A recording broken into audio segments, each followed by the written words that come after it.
안녕하십니까.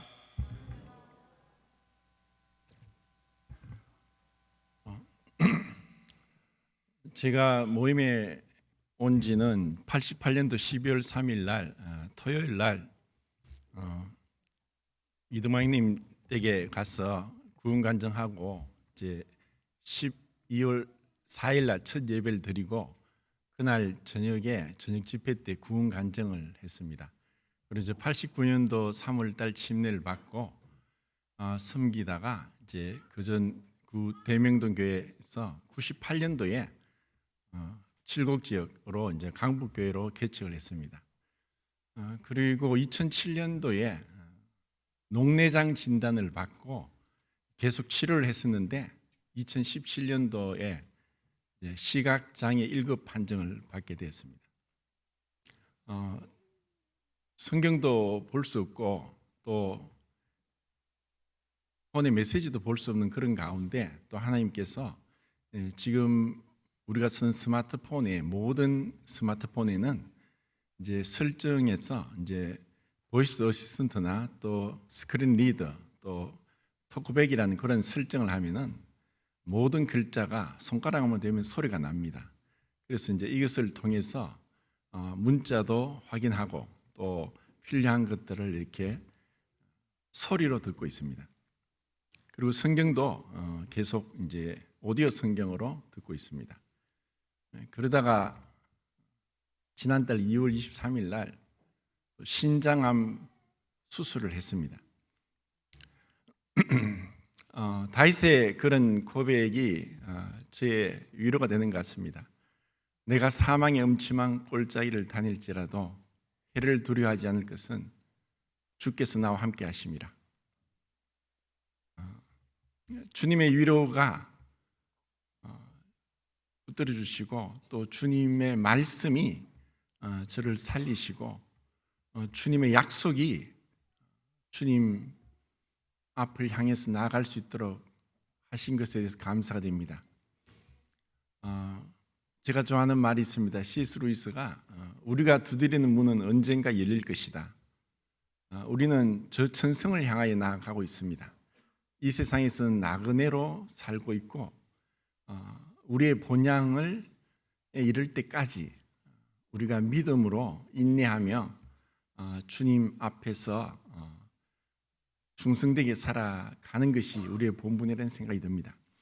네, 오늘 제가 요한복음 12장 말씀을 교제하겠는데 요한복음을 간략하게 다른 공관복음서 마태, 마가, 누가와 구분해서 한번 살펴보고 본문 말씀을 보겠습니다.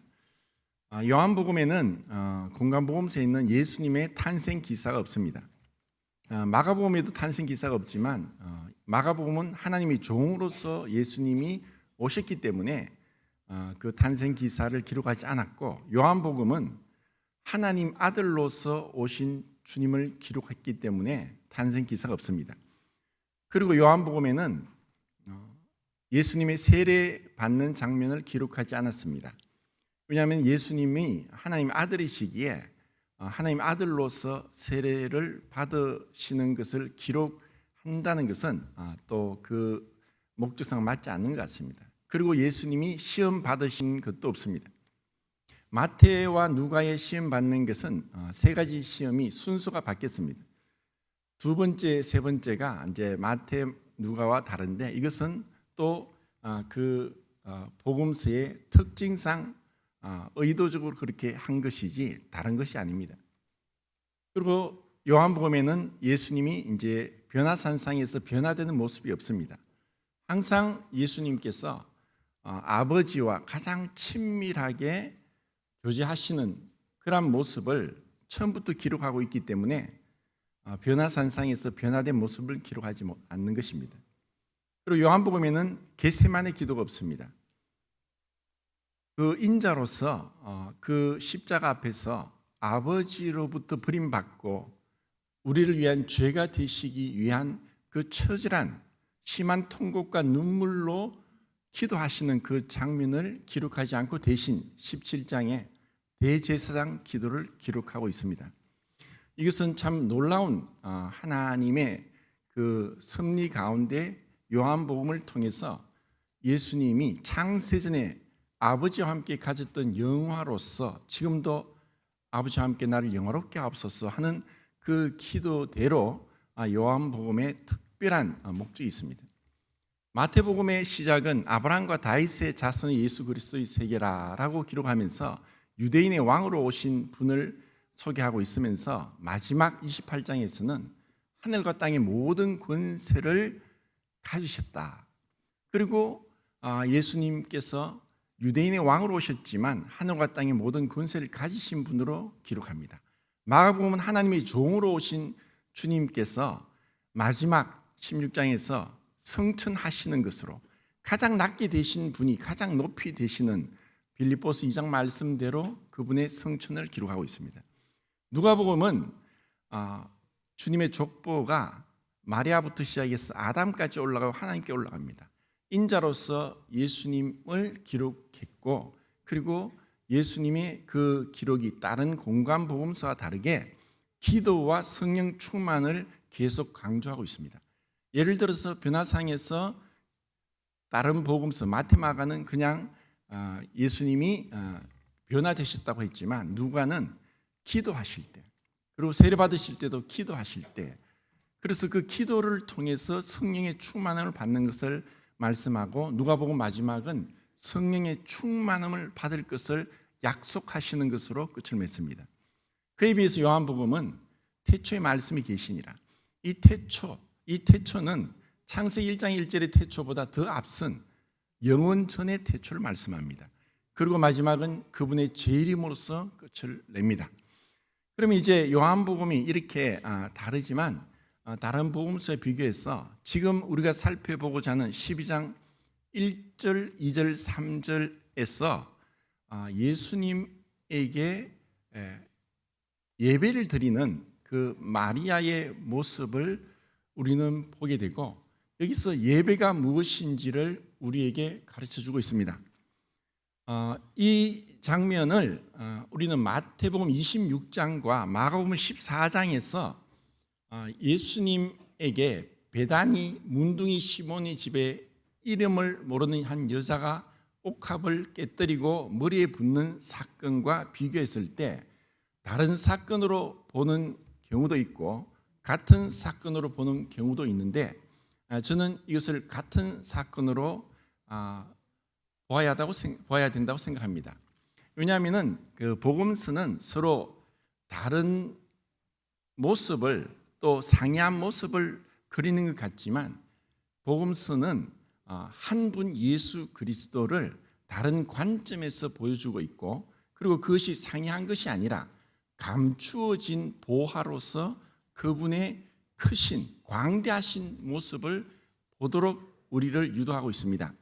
그렇기 때문에 마태, 마가가 기록한 그 유월절 이틀 전의 그 기록은 마태, 마가가 특별하게 그 연대기적으로 복음서를 기록한 것이 아니라 주제별적으로 복음서를 기록했고, 그리고 예수님의 공생애가 3년 반이라고 우리에게 가르쳐 주는 분명한 것은 요한복음에서 유월절의 4번의 기록을 볼 수 있기 때문에 요한복음에서 기록된 시간이 더 정확하다고 볼 수 있습니다. 그래서 마태복음 26장과 마가복음 14장에 기록된 유월절 이틀 전에 있었던 그 기록은 지금 요한복음에서 말씀하고 있는 엿새 전의 기록과 다르지 않는 동일한 사건을 다른 관점에서 보았다고 생각이 됩니다. 그리고 분명히 마태와 마가는 예수님의 머리에 그 여인이 향유를 부은 것으로 기록하지만 요한복음에서는 예수님의 발에 향유를 부은 것으로 기록했습니다. 요한복음 특성상 예수님은 처음부터 그분이 하나님이심을 증거했습니다. 요한복음에서 예수님을 이 다른 공관복음서와 다르게 특별하게 계속 말씀하시는 것은 아버지. 예수님을 죽였던 유대인들이 요한복음 5장 16절에 안식일에 베데스다 연못가에 38년 된 병자를 고치신 것, 그리고 8장에서 나는 아브라함이 나기 전부터 있느니라. 그리고 10장에서 나와 아버지는 하나이니라. 그 말씀을 인해서 예수님을 죽이고자 했습니다.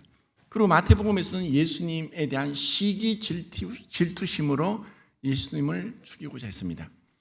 이런 것을 볼 때 요한복음에서는 처음부터 그분이 자신을 드러내시고 이미 36가지의 기적 중에서 7가지만 선별했고 마지막 7번째 죽은 지 나흘이나 된 나사로를 살림으로 인해서 예수님께서 죽은 자를 살리시고 없는 것을 있는 것까지 부르시는 창조주 하나님이심을 분명히 증거를 했습니다.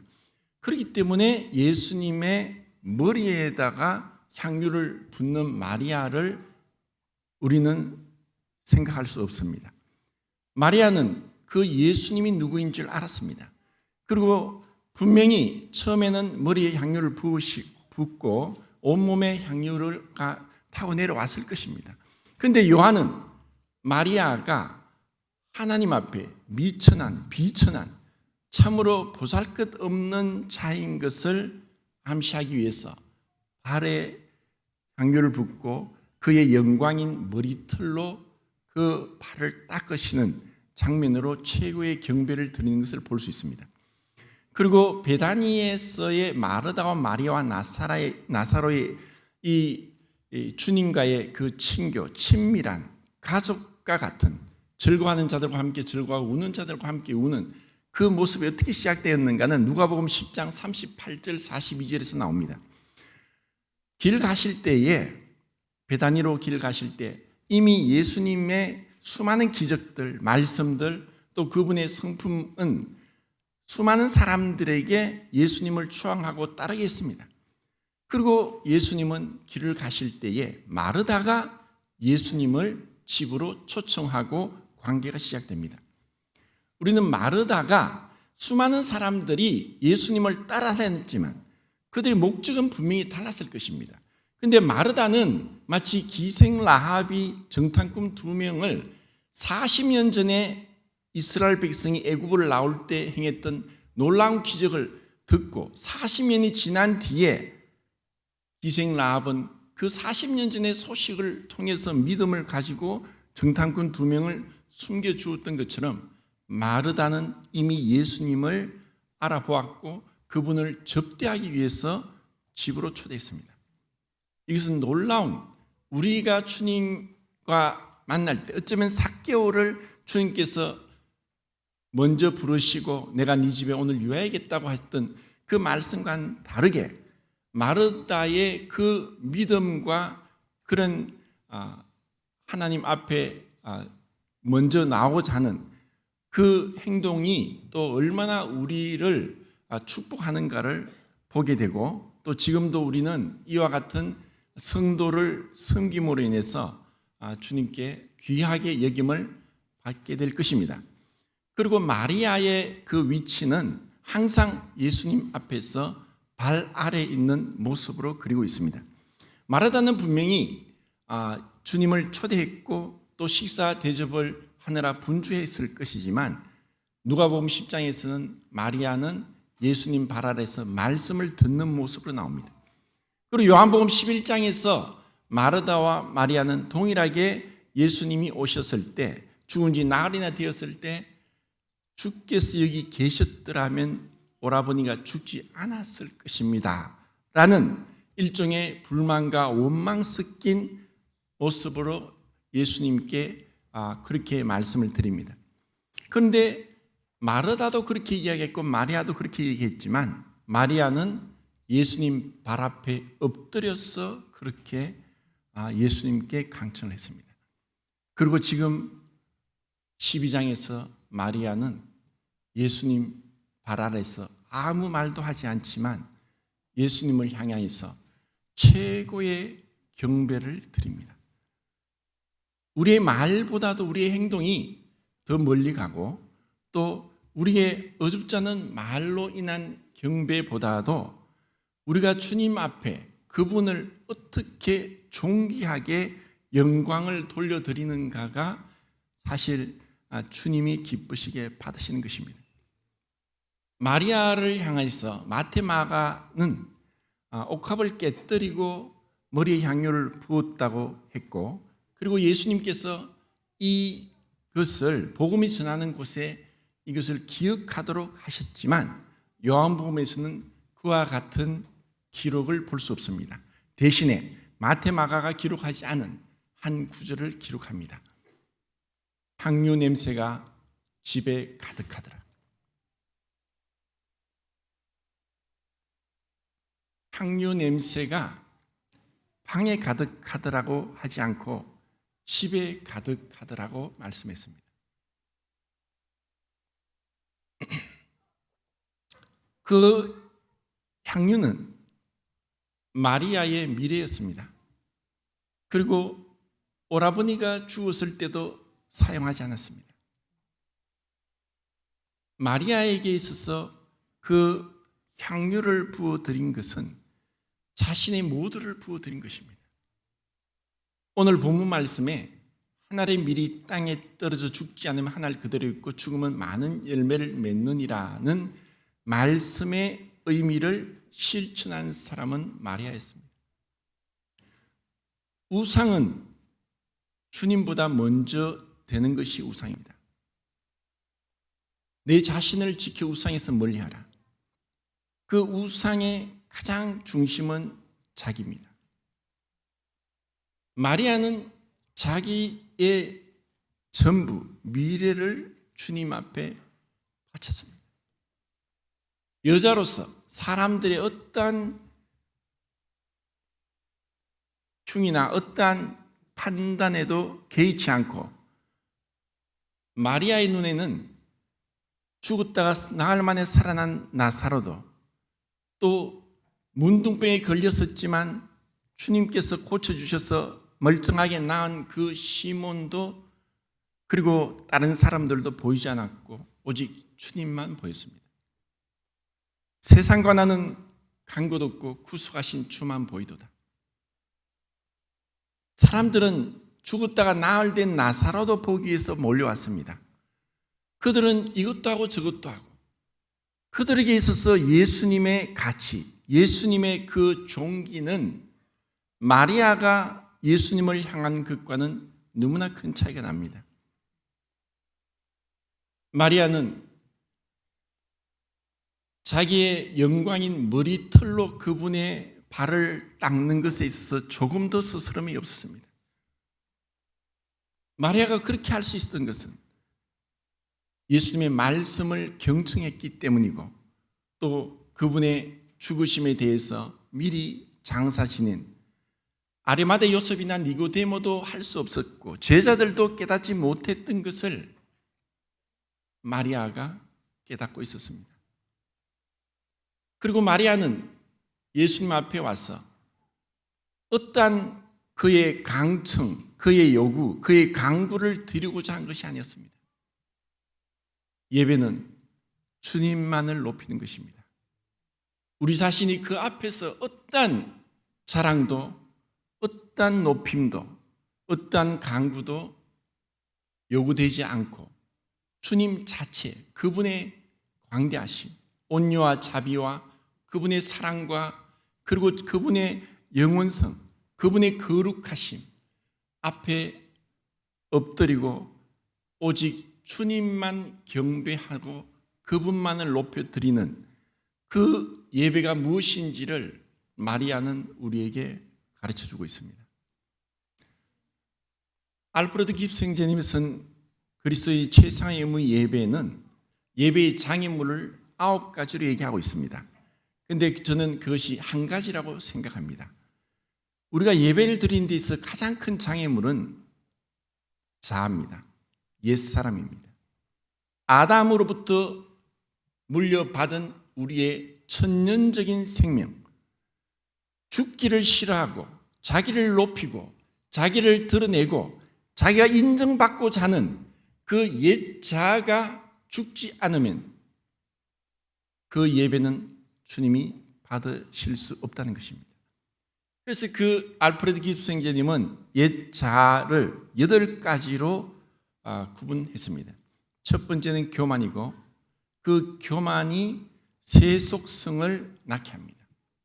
세속성은 헤롯의 누룩이고 그것은 세상 사람이 추구하는 것이고 가인의 길이고 그리고 니므롯의 길입니다. 이것은 육신을 높이고 육신을 자랑하는 주님 앞에서 참된 그리스도의 생명이 나타나는 것을 방해하는 그 교만과 세속성, 그리고 용서하지 않는 마음과 판단하는 마음. 마리아는 어떤 사람들도 누구도 판단하지 않고 오직 주님만 봤습니다. 그리고 그분 앞에서 자기는 먼지보다 못한 자이고 그의 영광이 머리털로 그분의 발을 닦더라도 결코 그분이 받으시기에 합당한 경배로 부족하다는 것을 알므로 인해서 용서하지 않는 마음이나 판단하는 마음은 일체 없었습니다. 그리고 어떠한 조급함과 분주함도 없이 주님의 성령의 인도를 받고자 하는 그 마음입니다.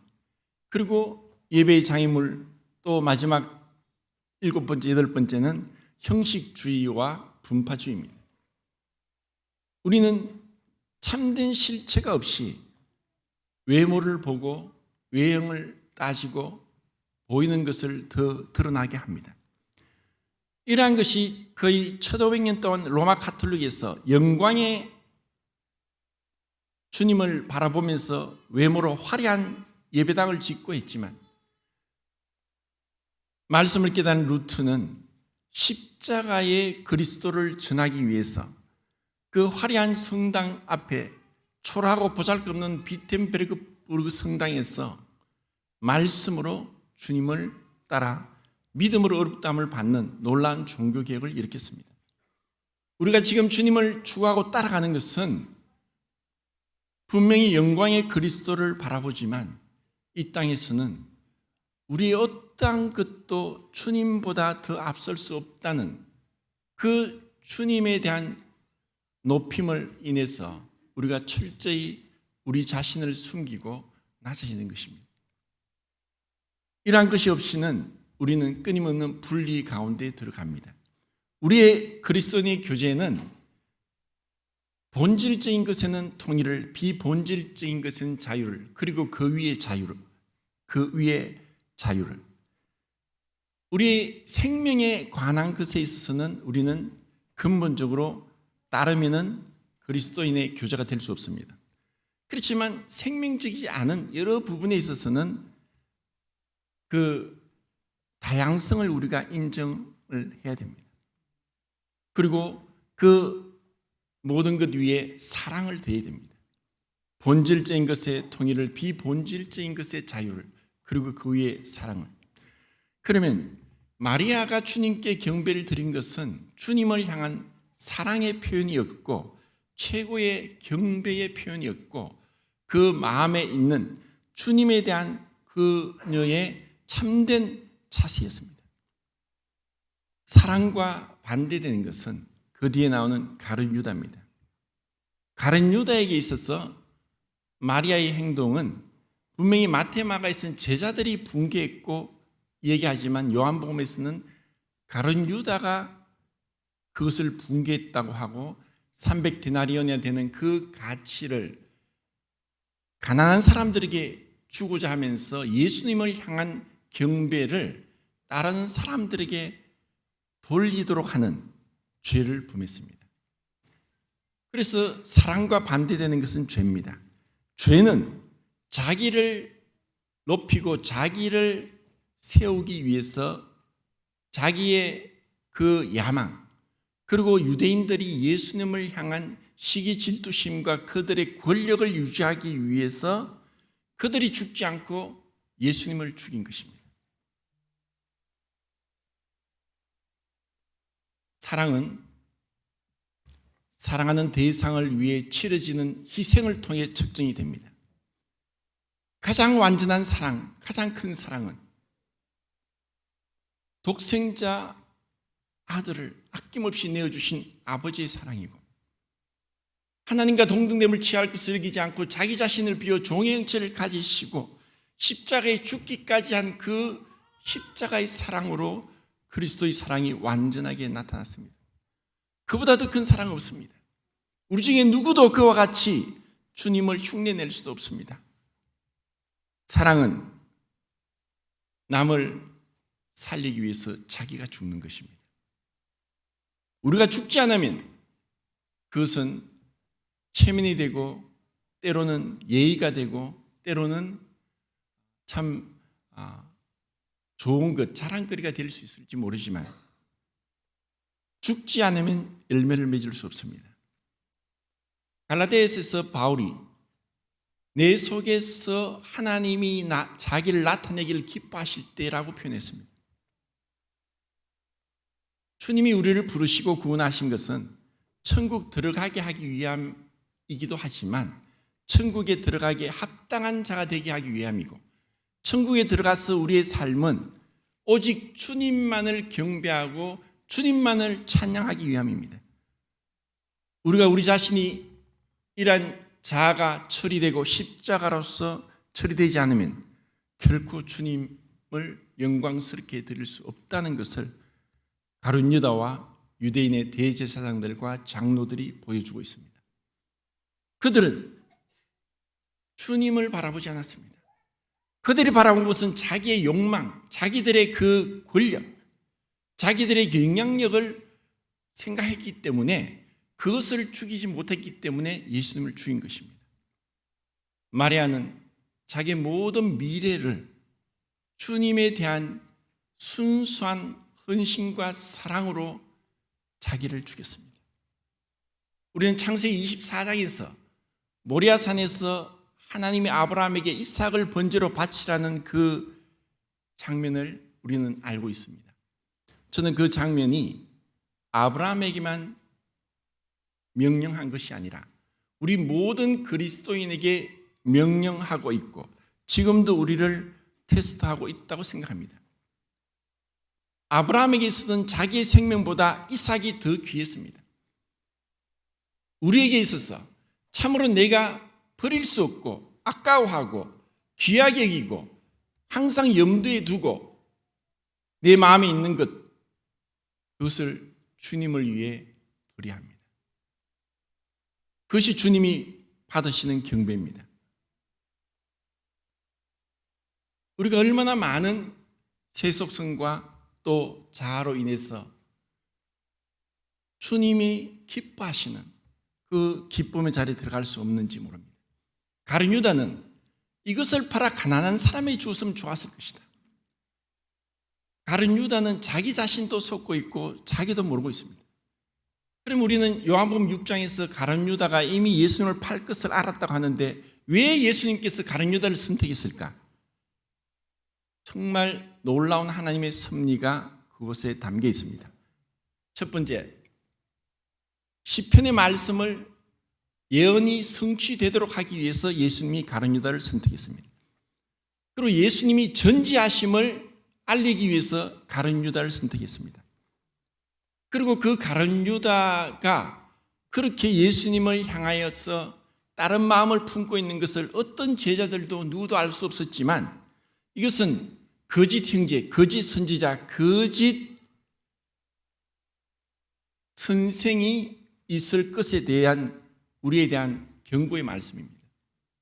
우리 중에 거짓 형제가 있을 수 있다는 것을 생각할 때 우리의 교제는 진실되어야 되고 또 때로는 참으로 주님 은혜 가운데 성령의 인도를 받으면서 솔직한 거짓이 없는 그런 교제를 통해서 참으로 제자들은 할 수 없었지만 주님은 그 자기를 배반할 것을 아시고도 동일한 전혀 눈치챌 수 없는 사랑을 표현하셨다는 것을 통해서 우리는 주님을 따라가야 될 것입니다. 그리고 가룟 유다를 통해서 얼마나 죄가 악한 것인가를 주님과 3년 반을 동고동락하면서도 예수님 앞에 굴복하지 않는 죄의 사악성을 보여주고 있습니다. 그리고 가장 가까이서 예수님이 무지함을 증거하기 위해서 가룟 유다가 필요했습니다. 마태복음 27장 4절입니까? 내가 무지한 피를 팔았다. 그것은 예수님 가장 가까이 있으면서 예수님이 무죄함을 증거했던 것은 주님이 얼마나 흠도 점도 없는 온전하신 분이라는 것에 대한 반증입니다. 그리고 이 가룟 유다를 통해서 인간의 자유의지와 하나님의 주권과는 상충되지 않으면서 우리의 인간의 자유의지를 허용하는 가운데서도 그분의 완전한 주권은 성취되고 이루어진다고 하는 놀라운 하나님의 전지전능하심을 보여주는 것입니다. 우리는 그것에 대해서 많은 토론을 하고 논쟁을 지금도 하고 있지만 하나님은 모든 것을 아십니다. 마치 요셉이 형들의 시기 질투로 죽는 데까지 내어주고 미디안 상인에 팔리고 그런 가운데서도 보디발의 아내를 통해서 감옥에 들어가고 그런 가운데서도 하나님의 처음 계획하신 것은 무너뜨리지 못했습니다. 이것이 하나님의 주권과 인간의 자유의지에 대한 놀라운 조화고 그리고 하나님의 능력이 여기서 나타납니다. 가룟 유다는 우리에게 많은 것을 보여줍니다. 그리고 가룟 유다는 가난한 사람을 빙자해서 자신의 욕망을 숨겼습니다. 우리는 우리가 바라고 추구하는 것들을 빙자해서 주님 영광을 가릴 때가 많습니다. 성경에서 가난한 사람은 항상 있을 것이라고 주님 말씀했습니다. 요한복음에서 참 놀라운 것은 그 제자들 또 유대인들, 바리새인들과의 논쟁 가운데 주님을 대놓고 무시하고 대놓고 핀잔을 주고 속으로 그분을 판단하는 그 모든 것 가운데서도 일체의 동료도 없이 욕을 받으시되 맞대 욕하지 않으시고 인자하고 온유한 모습으로 그들 앞에서 어떠한 분도 내지 않으시고 대화를 이끌어 가시는 그분의 놀라운 평정함을 우리는 볼 수 있습니다. 예수님께서 그렇게 온유한 모습으로 가난한 자들에게 주었으면 좋았다고 했던 그 말씀에 대해서 이것은 분명히 가난한 사람과 예수님에 대한 비교입니다. 우리는 비교받을 때 가장 분노합니다. 사울이 왜 다윗을 미친 척 죽이려고 수없이 시도했느냐? 사울의 죽인 자는 천천히요 다윗의 죽인 자는 만만이라고 했기 때문입니다. 비교당하고 내가 남보다 더 못하다는 것을 우리의 아담의 생명은 참을 수 없습니다. 그런데 예수님은 가난한 자는 너희 중에 항상 있을 것이지만 신명기 15장 4절 말씀에 놀라운 말씀이 있습니다. 너희가 나의 명령을 다 지켜 행하면 너희 중에 가난한 자가 없을 것이다. 주님이 율법에서 말씀하신 모든 사회보장 제도는 완벽합니다. 모든 11조를 내고 매 3년마다 제2의 11조라는 소득을 내어서 가난한 사람 객과 고아 가부를 섬깁니다. 그리고 7년 안식년을 면제년이라고 해서 모든 빚을 탕감시켜주고 종을 돌려보냅니다. 그리고 안식년이 7번 있고 그 49년 7월 10일부터 50년 7월 9일까지 희년, 그 기쁠 희자가 아니라 복희자를 쓰고 히브리 요벨이고 영어로는 주빌리고 하는 그 복된 해, 그때 자유를 공포하면서 모든 빚과 종을 풀어주는 참된 하나님의 복음이 선포되는 것이 바로 이 희년입니다. 그래서 이런 말씀대로 순종했다면 그들 가운데 가난한 자가 없습니다. 그런데 그들은 탐욕에 눈이 멀었고 그 말씀을 순종하지 않았고 그들은 한 번도 안식년을 실천하지 않았기 때문에 강제로 하나님께서 70년 동안 바벨론 포로가 되게 하시고 그 땅이 안식하게 했습니다. 하나님 우리가 안식하고 땅도 안식하게 하는 것이 하나님의 뜻이었습니다. 이제 그 안식은 그리스도 안에서 온전히 이루어질 것이고 그리고 천인왕국을 통해서 이루어질 것입니다. 주님께서 우리에게 약속하신 것은 반드시 성취될 것이고 우리가 믿음으로 인내하며 나아갈 때 결코 우리를 실망시키지 않으십니다. 하나님이 땅에 떨어져 죽지 않으면 하늘 그대로 있다. 주님을 바라보지 않고 그분을 위해서 헌신하지 않은 것들은 주님 앞에 계산되지 않습니다. 그리고 주님을 위해 헌신하는 것은 25절에 자기 생명을 미워하는 것입니다. 우리는 자기를 사랑합니다. 그런데 우리 자기 사랑을 벗어나게 하는 것은 두 가지입니다. 첫 번째 결혼이고 두 번째 교회 생활입니다. 티모시 켈러가 결혼을 말하다는 책에서 결혼의 목적은 첫 번째, 성령님의 도움으로 자아중심성에서 해방되는 것이라고 했습니다. 우리가 어떻게 사랑할 수 있을까요? 성령님의 도움이 없이는 진정한 사랑은 영원합니다. 성령님의 도우심으로 말미암아 우리는 참된 사랑을 실천할 수 있습니다.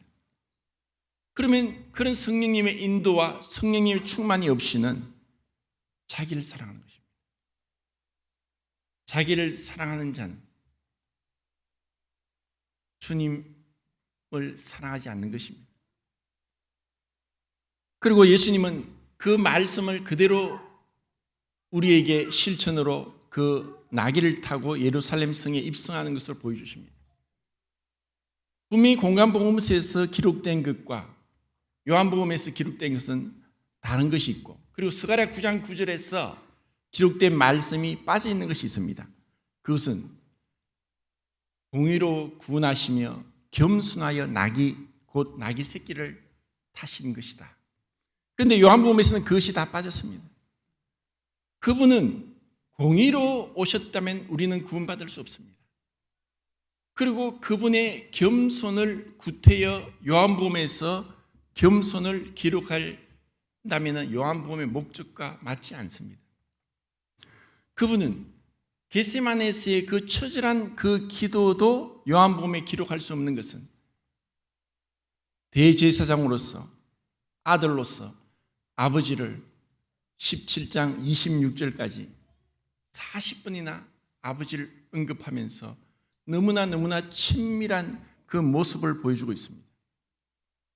이것은 히브리서에서 말씀하는 단번에 지성소에 들어가서 영원한 속죄를 이루셨다는 말씀의 의미를 요한복음 17장에서 가르쳐주고 있습니다.